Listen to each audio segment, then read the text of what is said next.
Halo semua, hari ini saya berkesempatan berkunjung ke Arjok dan ngobrol seru dengan Mas Heri, CEO dan founder Arjok, juga dengan Pak Bambang, kurator Arjok. Lihat ya keseruannya. Senang banget, topiknya meramal masa depan melalui pendidikan seni dan kolaborasi. Tapi aku sebetulnya kepingin mulai dari cerita tentang Arjoknya dan tentang motif ramalan gitu ya. Sebetulnya penyelenggaraan festival Arjok yang sudah tahun ke-17 dan pemilihan tema ini apa sih yang ingin disampaikan ke publik gitu lewat ini. Mas Heri dulu deh. Iya, terima kasih Ibu. Arjok sendiri memang dari awal didedikasikan untuk pendekatan seni, edukasi seni kepada publik yang berharap bisa sedekat-dekatnya gitu ya. Dimana seni itu sendiri dari dulu kan semenjak saya menjadi seniman muda begitu ada jarak. Jadi orang bilang itu segmented gitu. Sementara dilihat dari sisi kehidupan kita dari segala lini itu mengandung unsur seni dan budaya ya. Kita memiliki banyak sekali ritual misalnya atau dalam kehidupan itu banyak sekali unsur-unsur yang melibatkan unsur seni. Disadari atau tidak sebenarnya itu sudah mendarah daging di setiap insan yang ada di Indonesia terutama.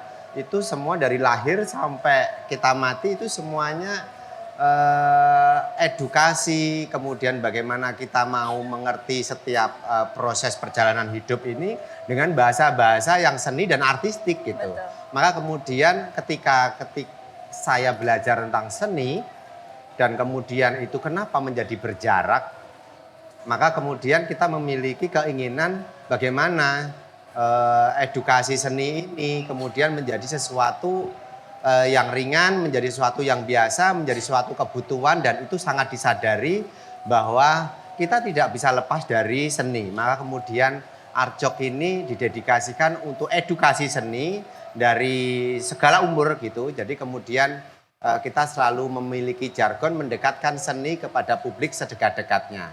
Kemudian bentuknya festival, kemudian bentuknya perayaan seperti Arjok yang kita lihat sekarang dan ini tidak ada pembatasan apakah ini seni rupa, apakah ini seni pertunjukan, apakah ini divisi-divisi seni yang terpecah-pecah itu ada arsitek, ada desain, ada fashion, ada kuliner, kemudian ada film dan lain-lain. Itu membaur, tetapi memang ketika kita bicara branding kan kemudian Arjok ini adalah visual art festival gitu, tetapi kemudian di dalamnya ada berbagai macam seni. Sehingga masyarakat ketika mengakses festival ini itu menjadi sesuatu yang tidak berjarak. Di sana banyak edukasi yang kita bisa dapatkan dan juga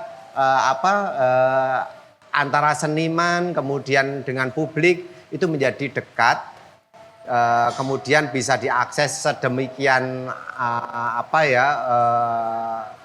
banyak unsur yang ringan gitu ya sehingga seni sudah tidak berjarak lagi dan kita menjadi harapannya ya publik atau masyarakat kita itu menjadikan sebagai seni ini sebuah edukasi yang wajib dan tanpa disadari ini menjadi mendidik kita untuk menjadi insan yang lebih toleran, menjadi menghargai perbedaan dan lain sebagainya. Jadi sebetulnya festival ini dirancang bukan cuma untuk membuat orang datang rame-rame ke festival gitu ya Mas, tetapi dapat pengalaman yang mungkin sebelumnya nggak disadari gitu sehari-hari di saat sebetulnya dari lahir sampai mati, dari bangun sampai tidur lagi gitu ya, banyak banget pengalaman-pengalaman estetik. Nah tapi itu kemudian yang kita disadarkan. Tadi aja saya pada saat masuk lihat benih-benih itu ya, padi, gandum, ketan, ngelihat cara ngiket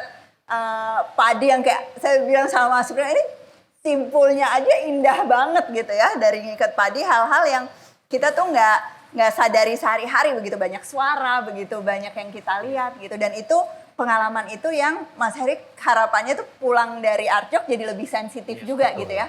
Pak Bambang ada tambahan nggak khusus buat anak-anak gitu misalnya Arjok Kids ini kan tahun keempat ya Pak Bambang ya? Ketiga. Tahun ketiga betul 2022 ya. 22. Jadi kita baru mulai. Ya. Nah itu khusus buat anak-anak ada yang spesifik nggak pengalaman yang diharapkan pada saat mereka datang ke sini? Awalnya adalah beberapa event entah bienal ataupun pameran-pameran itu kan kebanyakan untuk yang dewasa ya. Dan kemudian yang anak-anak ini kayak parsial bikin sendiri dan kemudian komunitasnya sendiri gitu. Nah, ketika pengennya equal itu tahun 2022 ada tema inklusivitas yang dimunculkan di Arjok, maka kemudian juga anak-anak ini merupakan bagian di dalamnya. Selain juga ada disabilitas gitu. Kalau yang pertama mungkin karena masih yang awal ya, itu masih belum terkoordinir dengan baik dan belum beberapa acara belum mendukung itu gitu. Tahun kemarin sudah mulai ada misalnya ada panggungnya juga dan sebagainya. Nah, tahun ini itu lebih terkoordinir gitu. Termasuk juga bagaimana ini kan yang anak-anak itu tetap diseleksi, Mbak. Jadi mereka mendaftar dan kemudian diseleksi oleh tim kurator Arjok. Semakin banyak yang mendaftar dan juga slot untuk yang dipamerkan juga semakin banyak gitu. Jadi memang dari sebelumnya bagian dari tema inklusivitas, terus sekarang kayak seolah-olah memang sudah jadi bagian dari program sendiri, yang unit sendiri yang makin lama makin bagus dan makin banyak ini. Mudah-mudahan tahun depan lebih besar lagi gitu. Amin. Ya, Mas Heri, Pak Bambang. Di Arjok Kids tahun ini, Sekolah Cikal dan Sekolah Murid Merdeka berkolaborasi untuk menyediakan ruang bagi murid untuk mengekspresikan diri, mengapresiasi seni, dan belajar tentang keragaman budaya. Soal ramalan, saya tuh begitu dengar tema ramalan tuh langsung kebayang pendidikan sih. Karena kalau ngomongin soal ramalan masa depan bangsa tuh, teman-teman saya selalu bilang bahwa ya masa depan bangsa itu sebetulnya udah di depan mata. Apa yang terjadi di ruang kelas kita gitu apa yang terjadi di ruang keluarga kita itu adalah masa depan bangsa kita. Cuma kadang-kadang kita masih mikir aja nih 2045 gitu ya atau 2100 atau berapapun itu akan begini-begini, tapi yang calon pemimpinnya gitu ya, pengambil keputusannya, inovatornya, senimannya itu semuanya tuh udah ada dan udah tumbuh sekarang. Nah, kalau bicara soal pendidikan seni, kita mulai dari pengalaman masing-masing ya. Pendidikan seni pada saat masih jadi murid nih, belum jadi seniman. Ada hal-hal yang berkesan atau traumatis atau apa, dan ada harapan-harapan khusus nggak tentang sebetulnya yang ideal itu seperti apa sih kalau kita ngomong pendidikan seni? Kalau bicara pendidikan seni sebenarnya dari kecil itu kita sudah terbiasa sebenarnya melihat pertunjukan, tapi sifatnya lebih ke adat istiadat ya. Karena memang tadi yang saya sampaikan bahwa dari awal, dari kecil aja kita sudah disuguhin dengan seni-seni tradisi, dan itu pengalaman saya pribadi itu justru mengedukasi saya. Kemudian memiliki pengalaman-pengalaman bagaimana kita itu bisa melihat proses perjalanan hidup manusia itu justru lebih mendalam ketika kita benar-benar belum mengetahui atau dimasukin oleh pendidikan yang ada kimia, matematika, ada fisika, apalagi gitu yang sifatnya itu menghafal dan berhitung gitu ya. Di sana itu saya lebih terbebaskan, dan sampai hari ini kan kita pasti memiliki kerinduan menjadi anak-anak ya. Ketika kita itu benar-benar dibebaskan gitu ya.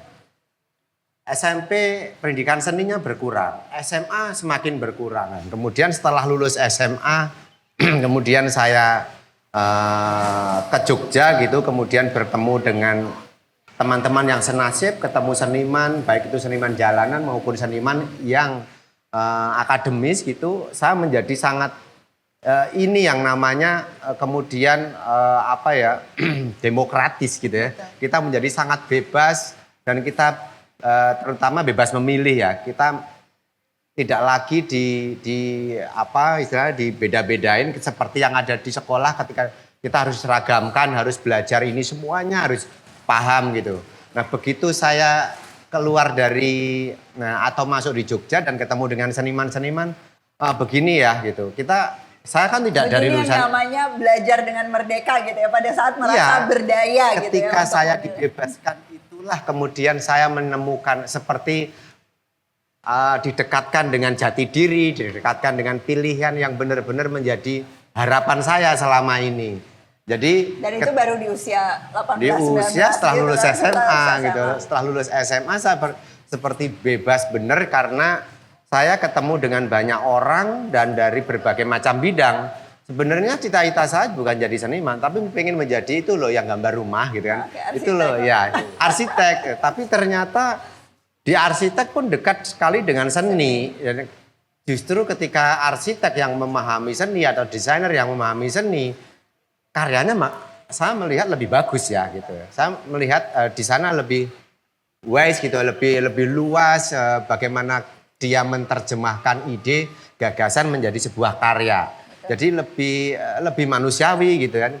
Jadi ketika saya harus bicara pendidikan yang seperti apa yang kemudian saya harapkan, baik untuk saya ke depannya maupun kepada teman-teman atau anak saya ke depan, saya akan membebaskan itu. Saya tidak lagi menilai kamu kurang di sini, lebih di sini, tetapi saya benar-benar membebaskan itu karena pada dasarnya manusia itu akan memiliki akan memunculkan keistimewaannya. Masing-masing anak atau manusia itu akan memiliki keistimewaannya, kelebihannya. Tinggal bagaimana kita mengarahkan dia itu mau kemana, kita tinggal bagaimana kita memberikan peluang seluas-luasnya. Dia mau kemana, pasti dia akan bisa hidup, pasti dia akan bisa survive dengan keistimewaannya itu. Gitu. Dan tadi kata kuncinya sebenarnya yang Mas Heri bilang juga ya, bahwa arsitek yang paham seni itu juga karyanya beda sekali gitu ya. Nah, tapi di sisi jadi seni itu sebetulnya memperkaya profesi apapun gitu ya, karena dia mengasah aspek-aspek yang mungkin di bidang ilmu lain itu tidak terasa. Itu yang membuat manusia jadi lebih utuh gitu ya, apapun yang dilakukan. Pak Bambang, kalau dari proses kurasi yang dilakukan di Artjok itu, Pak Bambang walaupun mungkin udah lama nggak ke sekolah, nggak masuk kelas gitu ya, tapi kan ini anak-anak yang dikurasi ini adalah anak-anak yang bersekolah gitu ya. Jadi saya yakin proses kurasi ini Pak Bambang pasti ngintip sedikit lah kira-kira yang terjadi di sekolah dalam pendidikan seni itu hasilnya seperti apa. Ada catatan-catatan nggak Pak Bambang yang nggak bagusnya tuh kelihatannya kayak apa, atau pendidikan di rumah gitu. Jadi misalnya tentang peran orang tua gitu ya, yang jadi apa ya, jadi mungkin Pak Bambang pas lihat nih, aduh mestinya nggak gini nih gitu. Itu apa aja tuh Pak? Sebenarnya di semua negara ya, anak kecil itu pasti hobi gambar. Gambarnya kayak apa itu mungkin kadang ini saya aja lihat nih anak-anak yang di sini nih pada bawa kertas, bawa pensil, semua ya medianya apapun ya, sambil gambar. Medianya apapun, tetapi bahwa itu adalah salah satu sifat dasar manusia untuk kemudian mewujudkan secara visual. Nah, itu adalah sesuatu yang murni, pure anak-anak. Ketika kemudian masuk dalam sistem pendidikan, dan kemudian sistem pendidikan anak-anak ini kan kemudian dikurikulumkan, ditarget segala macam, sehingga yang muncul adalah teknis-teknis saja yang kadang malah membelenggu kreativitas murni dari anak-anak gitu ya. Misalnya kalau teknis itu apa misalnya Pak? Ya misalnya kalau mewarnai itu tidak boleh keluar dari garis, dan kemudian misalnya tentang mencampur warna, ya itu bagus, tapi kemudian itu seperti hanya membelenggu. Kalau misalnya kuning dicampur merah jadinya orange, tetapi tidak ada tawaran kalau dicampur yang lain itu jadi kayak apa. Jadi kayak takut untuk kemudian mencampur dengan warna yang lainnya, tidak kemudian bahwa ini bagian dari bagaimana warna-warna itu bisa dicampur menghasilkan sesuatu yang baru. Bukan di situnya. Jadi kayak apa ya kemudian kayak lebih mempersempit kreativitas yang murni dari manusia anak-anak ini menjadi tersistem, tetapi arahnya itu lebih ke outputnya bisa langsung dinilai, diketahui gitu. Ya. Dan seragam, diseragamkan tadi ya, juga, ya. Terstandar gitu. Betul. Dan nggak ngasih ruang buat ekspresi-ekspresi unik yang sebetulnya ada pure di setiap anak yang lebih murni tadi yang lebih pure. Kalau lihat Yang sebaliknya nih karya-karya yang luar biasa yang nanti nih bakal dapet Arjok Kids Award itu benang merahnya apa Bapak? Benang merahnya sebenarnya anak-anak itu tidak hanya sekedar menggambar tapi narasinya kuat. Saya percaya bahwa semua anak itu menggambar itu menjadi media. Apa yang akan dia sampaikan, apapun ya narasinya ya, bisa personal, bisa melihat lingkungan sekeliling atau bahkan yang udah teknologi misalnya lewat gadget, lewat TV dan segala macam. Tetapi juga makanya kita itu yang di Arjok Kids ini anak-anak yang menulis sendiri ataupun yang nggak bisa nulis itu akan direkam dan kemudian ditranskrip.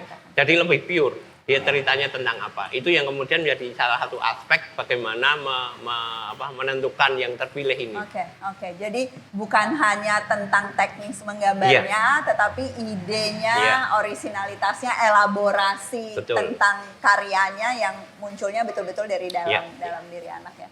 Menarik. Saya kayaknya nggak mungkin terpilih sih kalau itu.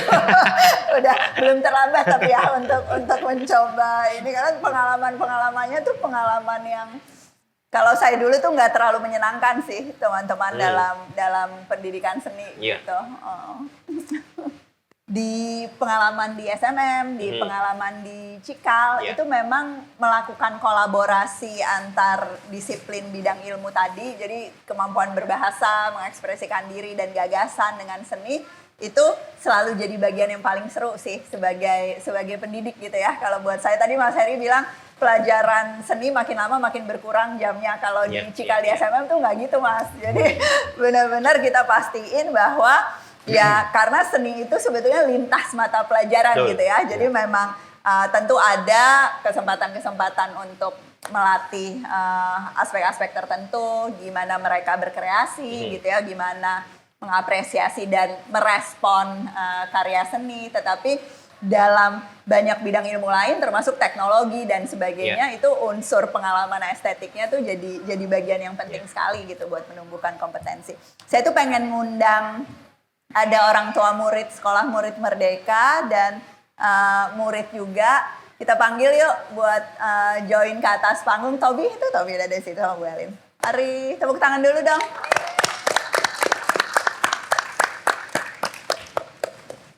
Hai Tobi. Hai. Kamu perkenalin diri dulu dong, namanya, kelas berapa, sekolah di mana? Aku Tobias dari SMM Bantu atau SMM Prawiro Taman kelas 2 SD. Kelas 2 SD, oke. Ibu ini anak keberapa? Anak tunggal atau? Tunggal. Anak tunggal ya. Jadi usianya sekarang berarti 8 tahun. 8 tahun ya Bu. Iya. Tobias terakhir bikin karya, itu karya apa? Boleh ceritain nggak? Tentang kereta maglev, karya kereta maglev. Itu apa tuh? Ya, kereta maglev itu kereta yang jalan pakai magnet.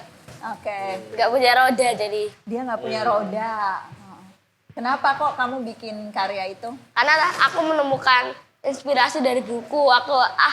Aku baca buku, terus tiba-tiba kebetulan ada lomba itu. Waktu aku lihat ada yang di buku ada yang cerita tentang maglev, itu aku jadi inspirasi buat bikin itu karena aku punya banyak box di rumah, box bekas gitu. Oke. Itu gimana Bu ceritanya ngelihat sesuatu terus kepingin bikin sesuatu itu apa sih yang Ibu lakukan di rumah gitu yang membuat Tobi tuh apa ya? Kan banyak ya teman-teman yang ngelihat sesuatu, nonton sesuatu tapi terus ya udah nggak ngapa-ngapain gitu ya, nggak ada cara berespon atau berkreasi yang kemudian orisinil gitu. Sebetulnya apa sih? Jadi kan sebenarnya karena dia di rumah ini sendirian, hanya kami berdua, lalu dia menghabiskan waktu sehari-hari dengan bermain. Tapi kita memang punya sangat sedikit sekali mainan, jadi dia bisa menggunakan apa saja untuk mainan. Garis bawahi, nggak perlu punya banyak mainan. Ya, jadi karena dari keterbatasan itu, dia itu suka bikin mainan menggunakan barang-barang apa saja yang ada di rumah. Dia tertarik sekali dengan craft, kemudian pas ada waktu itu mau lomba ya, membuat barang yang dari barang bekas gitu. Dia mendapat inspirasi dari buku. Kemudian dia bilang, aku mau bikin ini nih, gimana caranya ya? Oke, kita cari caranya gimana. Setelah itu semua murni dari idenya dia, bagaimana kita hanya mendukung. Dan Gemes nggak Bu? Kayaknya idenya kurang bagus atau kayak sebenarnya menurut Ibu gimana, ada nggak tuh? Kadang-kadang gitu nggak Ibu gitu ya? Gimana? sebenarnya Sempat. bukan gemes karena kurang bagus ya, mungkin di kita orang tua kayak mikir, wah ini kok susah banget ya mau bikin miniatur kereta maglev, gitu kan, terus gimana ya? Tapi dia bisa menjelaskan, oh ini begini step-stepnya. Oh iya, oke. Berarti dia sudah paham konsepnya, kita hanya perlu mendukung untuk lebih menyempurnakan gitu aja. Ya, ya. Jadi betul-betul prosesnya tuh dikendalikan oleh Tobi sendiri. Iya. Jadi Tobias yang dari idenya, terus kemudian kalau dia punya kesulitan ya dia juga karena idenya dia lebih semangat juga kali ya Bu ya, Iya. tetap nggak nyerah, nggak mudah frustasi gitu terhadap proses Iya, itu. Oke, menarik. Nah, tepuk tangan benar. Tepuk tangan buat Tobias. Kamu bangga nggak sama hasil karya kamu? Bangga. Nggak? Masih mau berkarya lagi nggak? Masih mau. Masih mau bikin macam-macam lagi. Iyalah. Itu tuh yang bikin anak kecanduan tuh, itunya sih. Pada saat ngerasa berhasil, bisa dapat purpose-nya gitu ya, maknanya dari berkarya dan terus-terusan gitu. Kemudian akan menghasilkan karya-karya. Gimana Bu Alin? Iya, ini kan kebetulan nih dia ini sangat tertarik dengan seni. Jadi ketika dia membaca buku, kemudian dia menemukan ide, entah nanti kemudian dia menggambar, bahkan bikin komik dengan karakter yang ada di buku, tapi ceritanya cerita dia sendiri, atau membuat craft, atau dia bermain drama dengan cerita yang dari dia baca gitu. Nah, sebenarnya nih Bu Ella, apa sih kompetensi yang sedang dikembangkan oleh anak ketika dia belajar seni atau ketika dia sedang mengekspresikan dirinya melalui seni itu? Kompetensi apa sih sebenarnya yang sedang dia pelajari? Ya, sebenarnya banyak banget ya. Nanti pasti Mas Heri sama Pak Babang juga punya not. Tapi tadi dia punya kesempatan untuk merefleksikan apa yang dia baca, apa yang dia tonton. Itu juga sebetulnya kompetensi yang penting banget dilatih dari dini. Banyak banget dari kita tuh yang sekarang tuh nggak dapat ya, kita terpapar aja pada konten macam-macam, melewati begitu banyak stimulasi. Tapi tadi nggak sempat berpikir, nggak sempat mengkaitkan antara apa yang ditonton, yang dibaca dengan pengalaman kita, nggak sempat mengelaborasi sebetulnya perspektif yang unik tuh. Jadi kita mengkonsumsi itu semua tanpa kesadaran yang utuh. Nah itu jelas banget yang terjadi di Tobias kan sebetulnya ide dasarnya tuh munculnya karena dia punya kesempatan berefleksi. Yang kalau anak-anak tuh kadang-kadang kita mungkin ngelihatnya ngelamun gitu ya, nggak ngapa-ngapain sambil mikir. Nggak semua anak tuh Bu dapat kesempatan untuk melewati itu, dan kemampuan refleksi ini nanti penting bukan cuma untuk jadi seniman tentunya gitu ya, mau jadi business leader di multinational organization gitu ya, mau jadi insinyur, bikin desain konstruksi apapun, mau jadi inovator lingkungan hidup gitu dan sebagainya. Itu kompetensi yang saya yakin penting banget. Ngasahnya lewat mana? Terutama sebetulnya pendidikan seni gitu. Nah, Mas Heri atau Pak Bang, ada lagi nggak kira-kira kompetensi lain yang Jadi ini? sebenarnya seni ini adalah metode atau media untuk mengembangkan imajinasi. Anak-anak ini masih pure imajinasinya, maka kemudian itu jangan dibatasi, difasilitasi, didorong, dan kemudian tidak hanya kemudian akan menjadi seniman ya, tetapi di bidang apapun itu butuh imajinasi, kemampuan membayangkan ke depan. Itu ya, entah kayak misalnya bisnismen ya. Ramalan sesuai iya, tema ya. kalau misalnya mau bisnis, itu kan kemudian ada, ini peluang nih, misalnya peluang bisnis. Nah bagaimana manusia atau orang ini mengimajinasikan sesuatu ke depannya bisnisnya dia, kalau dari anak-anak itu tidak dipancing imajinasinya bisa berkembang. Yang muncul nanti kemudian hanya mengikuti apa yang kita konsumsi. Jadi kayak ada tutorialnya begini, harus begini. Padahal itu tidak bisa diterapkan 100%. Harus tetap ada imajinasi. Jadi bagaimana seni itu mendorong itu. Kalau dari anak-anak itu akan lebih bagus. Akan makin bagus nanti. Sudah terlatih lah imajinasinya. Okay. Apalagi Mas Heri, kemampuan kompetensi untuk refleksi, kemampuan untuk berimajinasi. Kira-kira apalagi yang kita bisa dapat dari pendidikan seni? Iya, kalau boleh milih, saya bisa kembali ke anak-anak. Saya pengen sekali dibebaskan ya, diberikan kebebasan untuk berimajinasi dari apa yang kita lihat gitu ya. Maka kemudian penting mengajak anak itu main ke tempat-tempat yang mungkin tidak sebelumnya belum dilihat gitu ya. Apapun, kemanapun, dari alam ini sangat luas. Betul. Kemudian kita sodorkan kepada anak-anak, kemudian diajak berpikir. Banyak sekali ternyata di hadapan kita, di alam semesta ini yang bisa kita eksplor. Kemudian ketika kita membebaskan anak-anak untuk berimajinasi tentang apapun, baik kemudian itu keluarnya biasanya memang dari bahasa gambar, ya kan? Kemudian kata-kata, kita bebaskan, jangan terlalu banyak dilarang kan. Kalau banyak dilarang kok kemudian ya larangan-larangan itu akan menjadi sifatnya akan menteror bahkan mengancam gitu. Ketika anak ini sebenarnya memiliki satu hal yang di luar nalar gitu, dari orang tua maksudnya, yang sebenarnya itu jenius gitu. Nah, ketika dari kecil kita sudah biasa dibebaskan, maka kemudian ketika sudah besar, menghadapi berbagai masalah, bisa kita katakan kreatif dalam mengambil solusi. Betul. Nah itu ketika diasah dari kecil, kemudian kita bahasakan di sini adalah seni gitu ya. Kreativitas, imajinasi kita bebaskan. Ketika gede, mungkin bahasa bukan seni lagi, tapi namanya solusi. Betul. Maka ada pepatah yang mengatakan di mana ada masalah, di sana ada seni. Ketika seni kemudian bisa sebenarnya kalau kita jabarkan bisa mengatasi masalah, tapi sebenarnya itu karena kita biasa diasah dengan kebebasan yang namanya kreativitas. Kreatif dalam menghadapi masalah. Kemudian di sana ada solusi melalui pendidikan sebelumnya yang namanya merdeka dan kebebasan. Iya.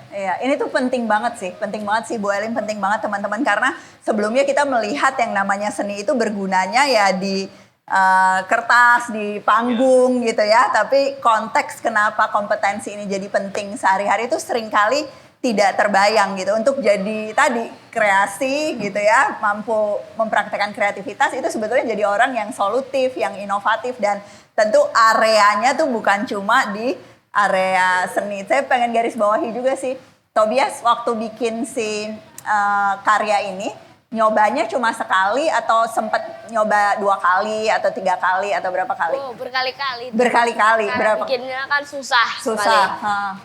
Nah, jadi harus dicoba. Dicoba terus Sampai gitu berhasil. ya. Belum berhasil. Terus gimana pas belum berhasil? Waktu belum berhasil coba lagi, akhirnya lagi. berhasil. Nah, bayangin nggak kayak gini, belum berhasil nyoba lagi. Itu tuh kompetensinya aja udah banyak banget gitu ya, komitmen. Nggak semua orang punya. Dan seringkali kita mikirnya tuh, aku sebelum kenal seniman-seniman seperti bapak-bapak ini ya, seringkali tuh berpikir seniman, orang kreatif itu adalah orang-orang yang kayak jenius dari sononya gitu loh. Tiba-tiba dapat, bener ya? Tiba-tiba dapat ide. Padahal sebetulnya munculnya dari proses nyoba lagi gitu ya. Jadi kelancaran dan keahlian untuk jadi kreatif itu munculnya karena latihan berulang-ulang, sama seperti kompetensi yang lain gitu. Wah, dia larinya kuat banget, jauh banget gitu ya. Wah, dia bacanya banyak banget, beragam banget. Karena diulang. Dan kalau ngulangnya dari umur 40 tahun, yang ngulangnya dan nyobanya jadi kedikitan gitu ya. Tapi kadang kalau dari umur 5 tahun itu sebetulnya dilancarkan terus, dilatihkan terus, pasti kemudian itu yang jadi kompetensi-kompetensi luar biasa ya. Semangat ya Bu Elin, Tobias, coba lagi. Nanti bakal makin susah-susah, tapi kamu pasti bisa. Bener kan? Nah, aku pengen dapat ini deh, closing statement dari Pak Bambang sama Mas Heri, mungkin kayak apa rencana buat Arjok Kids ke depan, kalau kita bisa dapat bocoran nih kira-kira ramalannya gimana, atau mungkin masih tertarik kan pasti kolaborasi lebih banyak sama dunia pendidikan ya. Mas, Pak, silakan. Ya, ke depan kita akan lebih mengoptimalkan ya. Artinya memang mulai dari tahun ini itu kita ada banyak sekali yang mendaftar, dan kemudian juga PR-nya kan kemudian kapasitas ruang. Itu kan ya, kita akan berpikir supaya lebih akomodatif. Dan yang kedua juga ada beberapa karya yang mungkin lebih interaktif untuk anak-anak. Memang dari awal di planning seperti itu.